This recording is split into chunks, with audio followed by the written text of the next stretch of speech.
Thank you for tuning in to the reading, powered by Black Spectrum Network. Go to www.blackspectrumnetwork.com and purchase a private psychic reading. Click the subscribe button to stay in the know about when this channel releases new content. If you can't get enough of my videos, get a Patreon membership. For as little as $2, you can receive videos at least 1 week ahead of their YouTube release date. I'm your reader for today, Nexo, and we're going to be reading about the Tuskegee experiment.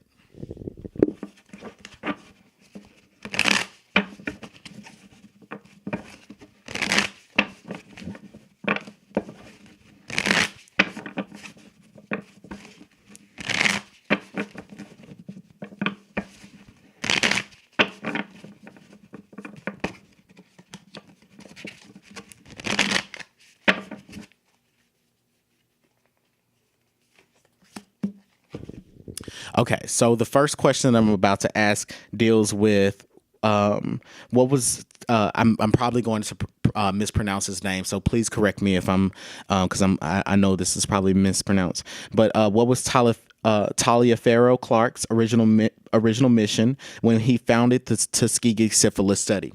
The foundation of the reading is speaking specifically about the foundation of the reading is speaking specifically about him setting out to him doing the study for the purpose of medical experimentation and to acquire knowledge about diseases. They wanted to know how to treat diseases, yes, but they also wanted to know how long it would take for a sexually transmitted disease to kill someone. They also wanted to be able to profit from this particular study as well. It was a form of medical slavery. It allowed for the U.S. government to collect tons of information about our cardiovascular system and how syphilis as I feel it's I'm probably getting this incorrect, but I hear them saying bacteria, but syphilis as a form of bacteria can mutate, and they were also they were also wondering, could they manipulate this bacteria virus. I'm sorry, I'm not a biologist, but they wanted to know if they could mutate this virus to become more deadly. That's what I am hearing as a foundation of it.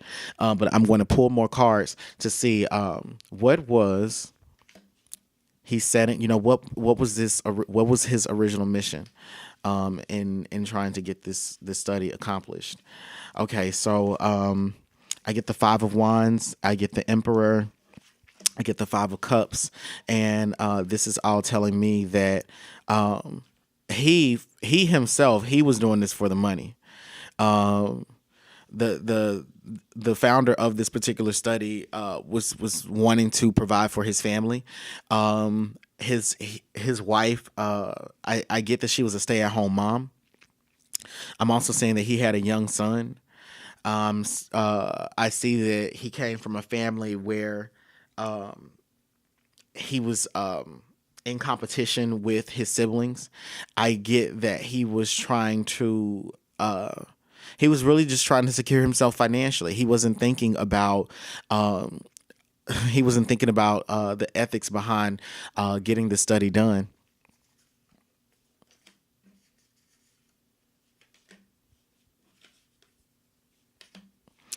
Okay, so his ancestors are coming through, and they're what they're revealing to me is that he was they're revealing to me that he had he was very new to he was new to learning, he was new to knowledge. He I think this may have been his first lifetime where he incarnated as someone that was an intellectual, that had a desire to learn, a desire to acquire scientific knowledge about the human body and knowing about the pathology in particular. I think that this man had a deep desire to know about how to create plagues. I feel that his interest in death and disease, it was new for him. He was a new soul. I feel like this was his first incarnation in one in which he was able to incarnate into someone that could assume a position of power. The Fool card is saying that he was very immature. Even though he was incredibly educated, He was an immature scientist.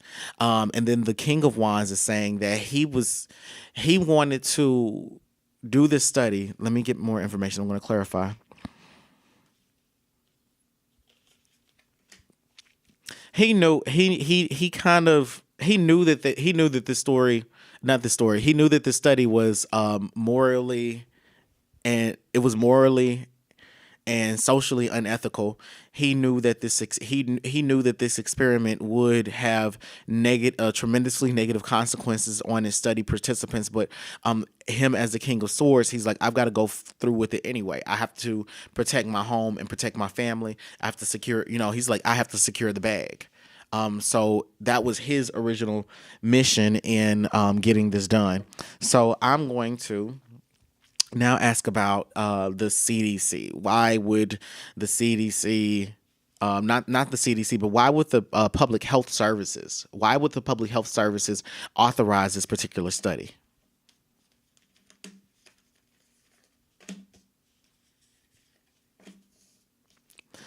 Spirit is saying that they authorized this study because they white researchers had a fascination. What Spirit is saying, that white researchers had a fascination with African DNA and African biology. They inherently felt that African people were inherently inferior, but they also felt like their bodies were strong enough to endure disease. They wanted to know how, they felt like, African people's bodies are genetically superior to ours, but their minds are inferior to ours. How can we design a disease that can and a drug?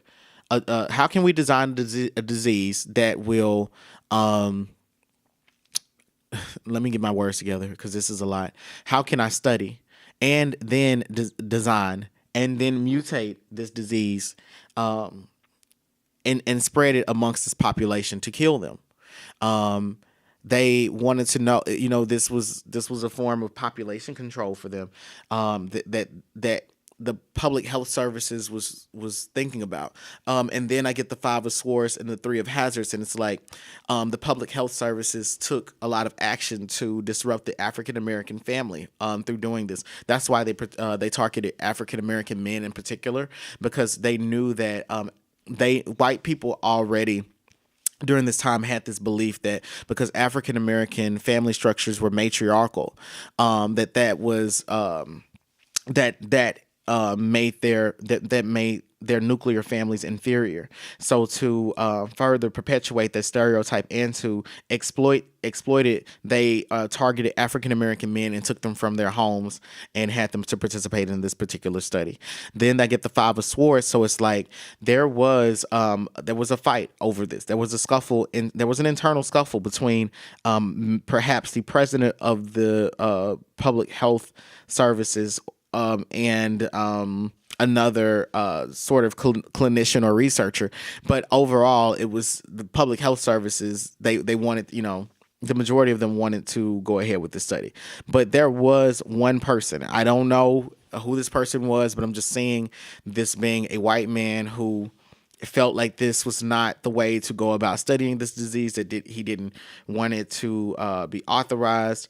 And he felt like there were other ways that this disease could have been studied, but he eventually acquiesced to it because he was about democracy. So he's like, everyone's the board has voted on it, and I'm going to just have to go through with it because that's what the board wants.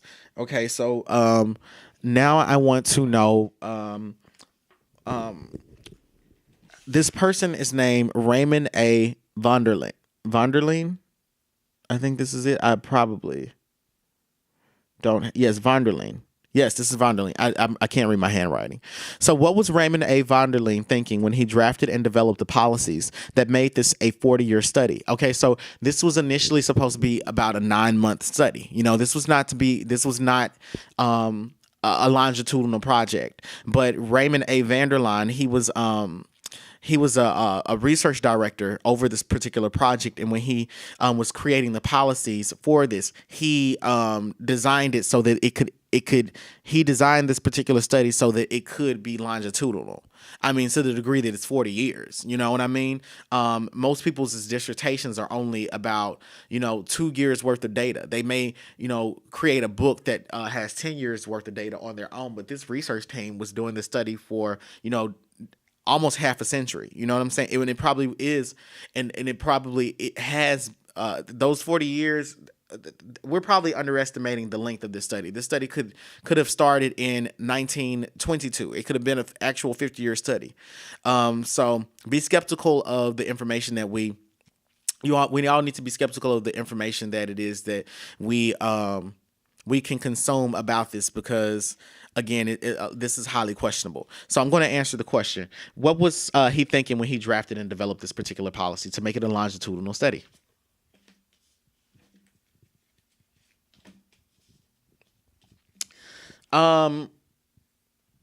He he was juggling a lot. Raymond A. Vanderleen. When I say he was juggling a lot, he had many theoretical questions on his mind about the usefulness of syphilis. And could this be packaged into little vials, and can we distribute syphilis as a weapon, as to other countries? Can we infect them? Can we use this as a weapon? Can we put this into our guns? Can we literally turn this into a military style weapon? This is how I'm hearing it. Then there is the Three of Cups. So it's like he also was thinking about, well, he was a cheater, but he was thinking about, securing a bag for his family. And then the Four of Hazards, it's like, you know, he's one of those men that didn't listen to his ancestors. His ancestors didn't want him to do this particular study. They didn't want him to make it longitudinal. That was his own doing, and that's what the Four of Hazards is saying to me. He chose to do this on his own, and the Ten of Wands is saying that with all of these biological questions that he had, he felt that a 40-year study was the only way to figure out for him, the truth. How can we need to make the most out of this. That's why he did it. Now I want to know, did the Tuskegee Institute and the U.S. Public Health Services truly believe that the benefits outweighed the risks? The benefits of this study outweighed the risks for these men. Okay? Did the Tuskegee Institute and the U.S. Public Health Services truly believed that the benefits of this study outweighed the risks for these men?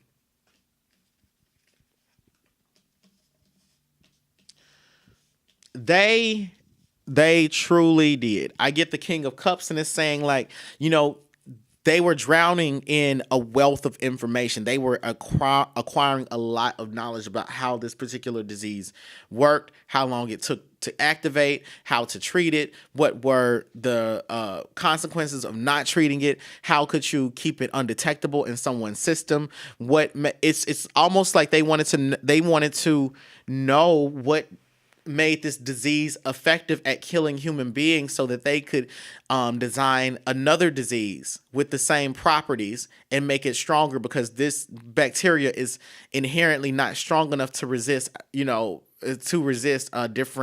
medications. Penicillin is particularly powerful, but they were trying to figure out how can we make something that's stronger, that works similarly to syphilis, but it's faster and more deadly.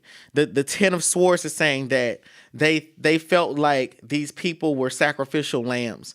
That these people were, it's like they truly felt like these people were benefiting. It's like, they're getting two hots in a cot. We're providing them, with attention. They would never get this anywhere else, and that's truly how they felt.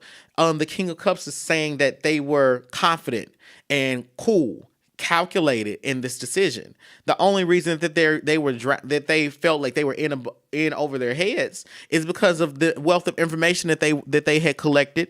And then the King of Hazards is saying that they were bound. They were contractually bound, legally bound to completing this study, because of the policies that had been drafted by this particular man. That's how they rationalized it to themselves. They did not allow for their intuition to. They did not allow for their intuition to shape their thoughts on this. They were strictly about this being an academic project that needed to be completed.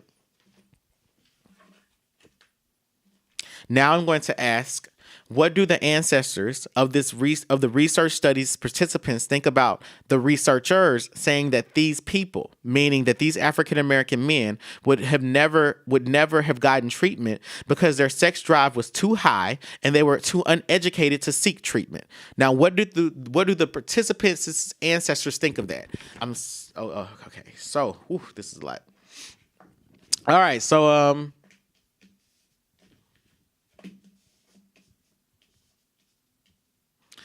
their ancestors are pretty much, their ancestors are not exactly speaking right now. They're more about action. They've taken action. The type of action that they have taken is, for the people in this research study, it's like their families have generational curses on them, where the women have to deal with the men in the men cheating on them. They're also, the Nine of Cups is also saying a lot of the women for the people that created and recruited people for this study, that analyzed the data, the people that didn't shut the project down, their families have a generational curse on them.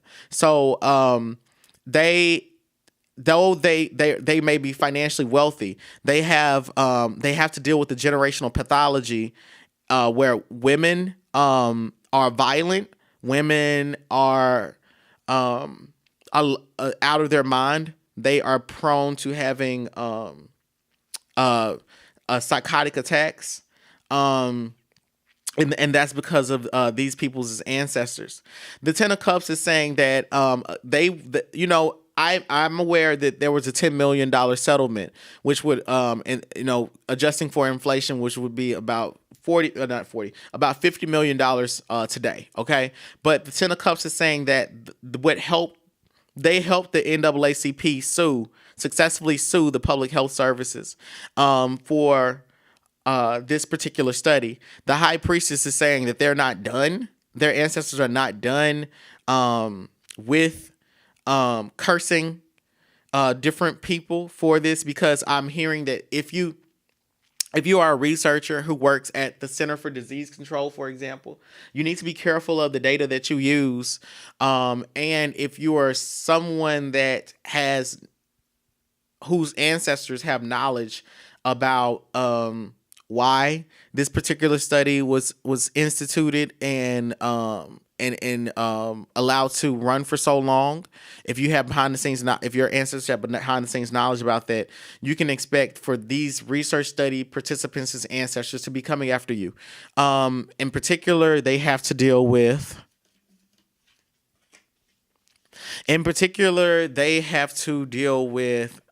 Indecision. Indecision regarding like entertainment careers, publicity, lots of attention. Like, the ancestors are putting the spotlight on the descendants of these researchers.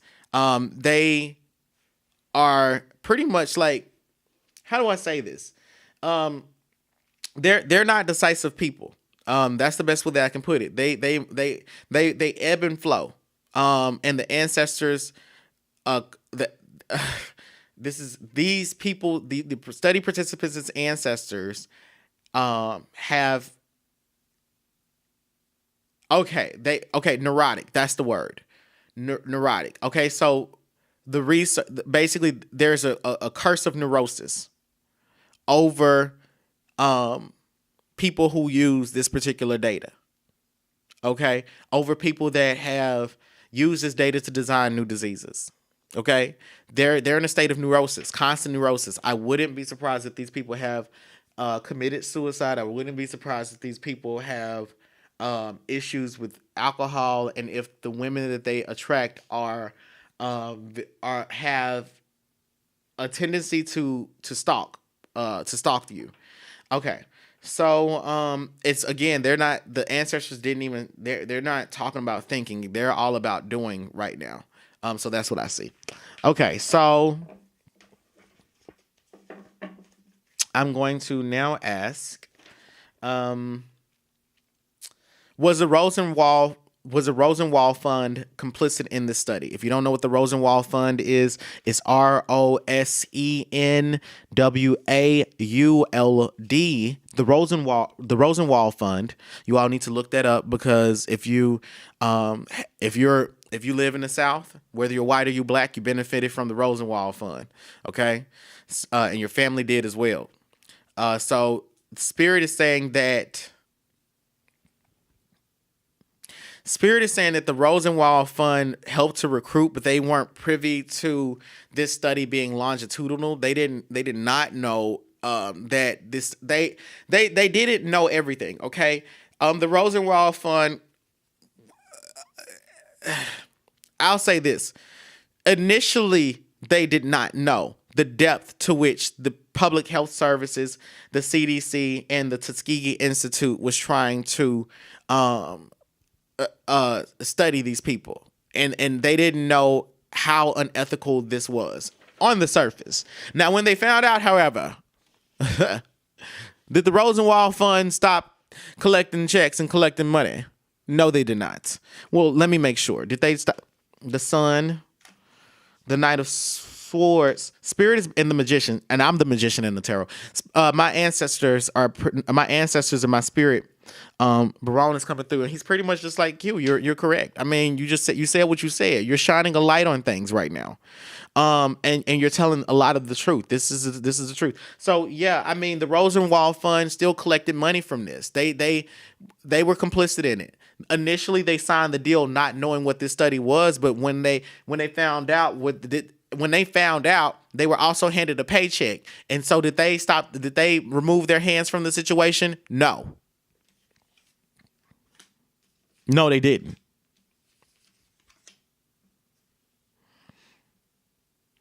It's a woman that was that's a part of the Rosenwald Fund. She was she was responsible for providing um lab space and medical equipment to the researchers. Um, so yeah, there's someone, a woman, and I'm always she's a woman. I want to say that in the Rosenwald Fund, I'm getting that this woman was an older woman. She retired. She retired in, like, as part of this foundation. She never left, but she was responsible for, like, signing off, making sure that this particular study was funded. So yes, the Rosenwald Fund was complicit in the Tuskegee experiments. Okay, so I'm gonna do a fresh shuffle, and then I'm gonna answer a few more questions.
Okay, so I want to know why didn't the Center for Disease Control discontinue this study in 1966?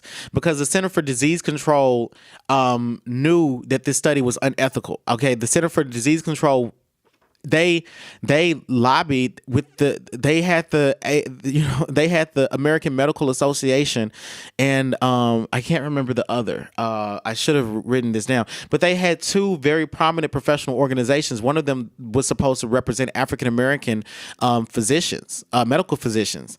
They had, the Center for Disease Control. Was telling the general public this study was good. They were having, literally doctoral level organizations, elite organizations, saying that this study was legitimate. But why did they not discontinue it in 1966? Why would they not? That's what I want to know. I don't want to know why they were so evil. I want to know why what was behind them not discontinuing this particular study. Well, spirit is like any. There were people trying to blow the whistle on it, but it was a woman that was like literally like the head of this. There was a woman, and she was very smart, and she's like, no, this is. The information was too valuable to them. But the Tower card is saying that once it was kind of like they knew in 1966 they knew they had to start wrapping up the study. I'll say that. They had to start wrapping things up. But mind you, ending the study meant that all of the research participants had to die. To clarify about the nine of hazards, they're saying that this woman they're saying that this woman, she was about her money. She was about the check. So it's like they were collecting money from this particular study. And also I'm hearing that they were allowing they were syphilis started spreading in other countries that syphilis would have normally not have been found in. I'll say that. Let's just put it that way. Okay, so this is all about population control, and this is about imperialism, okay? And this is like an imperialist project, but it was, we can't see how it's imperialist because it required, it was on a local level. So it's like, there are 500 black men that participated in the study, but please believe they took this data and they have created things that, they created diseases that are, pretty much immune to powerful drugs. So they didn't want to discontinue it for that particular reason. But I feel like I need more. I guess I need to ask. What secrets did the Center for Disease Control? What secrets were they holding on to in 1966? That's what I'll ask. Spirit's like, this is a very good question. Okay, so basically,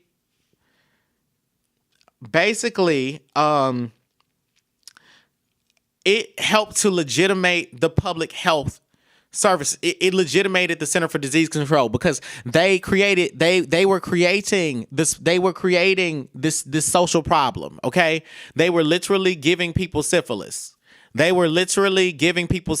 Okay. All right, and in these different communities, they were encouraging prostitution. They were literally making sure that they left these communities impoverished and that syphilis could spread within them, and that these people could get treatment for it. It's like, yeah, it helped to. The syphilis experiment allowed for the CDC to start legitimating itself in the public eye, to convince white people that it's legitimate, that they deserve, to distribute grants and control, to have some control of the pharmaceutical some control of the pharmaceutical industry, or to have a hand in how it is orchestrated at a macroscopic level, on a macroscopic level. The high priestess in the Six of Hazards is like, they're saying they literally were dangling this information in the public's face to perpetuate the myth that black people had these incredibly high sex drives. The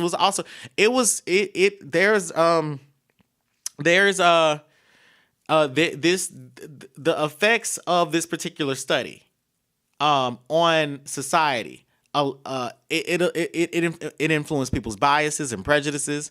It influenced black the it legitimated images of black people as hypersexual. It legitimated black exploitation. It informs how white researchers understand black sexuality and why it is that they feel that HIV is a problem in our community, and they don't address it in the ways in which black researchers would like for those things to be addressed. This setup, this basically this is feeding the European Asili, okay? The European Asili. Check out the book Yurugu. Yurugu. Yurugu is feeding the European Asili. So it's like this study is deadly. This study was deadly. It was deadly on an intellectual level. It was deadly on how it informed biologists and public health researchers, social workers, on how to deal with African American sexual health. This is a lot. This is a lot. This was a long range project. This project was long. It's very intelligent. It really seeks to destroy the African American family. Okay, so I now want to know, what did the CDC do with the data they collected from the subjects who died and were autopsied?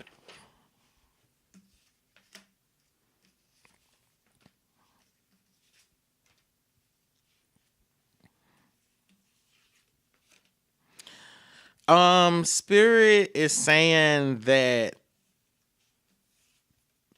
I already explained it. This helped to legitimate the CDC in the eyes of the United Nations as well, the American CDC, so that they could have more influence over other countries. The Justice card is saying that this was all about like tipping the scales in the United States' favor, so that they could be a leading superpower in the pharmaceutical industry.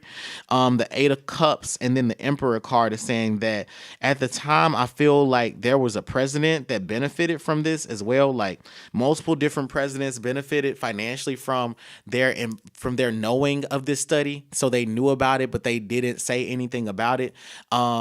And I'm saying at least because I know that this happened over the course of 40 years. So that let us know that there had to be, at the bare minimum, at least 10 different presidents. And at the most, we probably had about 5 different presidents.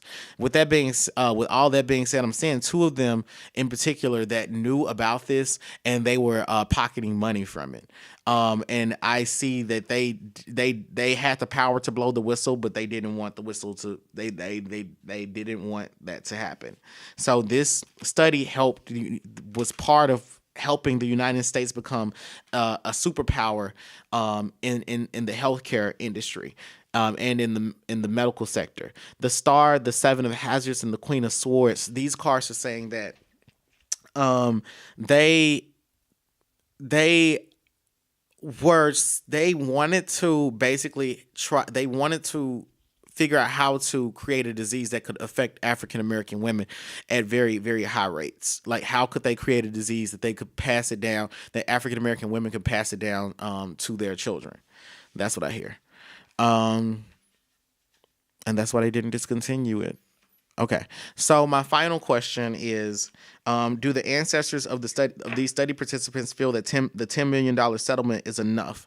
Because the NAACP sued, they deployed a lawsuit, and they successfully won the lawsuit. The descendants of these study participants were able to receive money from this particular settlement, but I'm wondering if $50 million was enough. Do their ancestors feel that was enough money?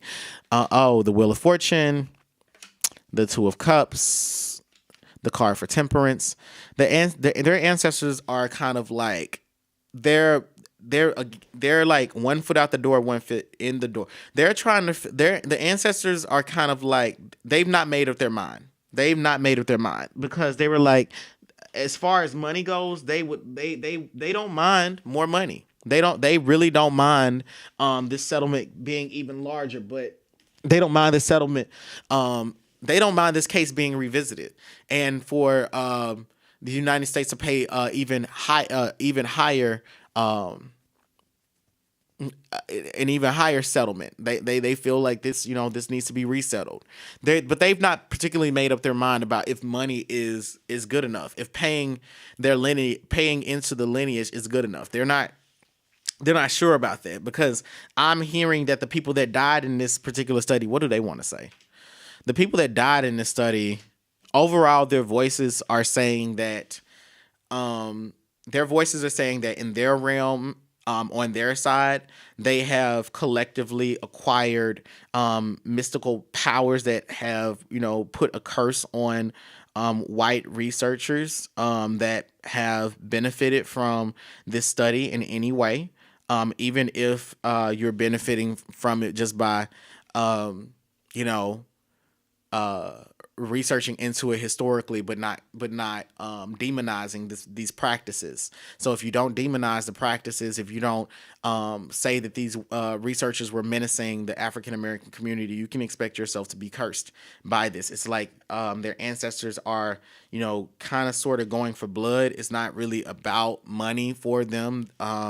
It's more so like, well, yeah, I mean, we can drain more pockets. We can, you can pay more into the lineage, but they don't feel like they have really collected their dues. The offering of atonement has not been paid in full by the descendants of these researchers and the United States.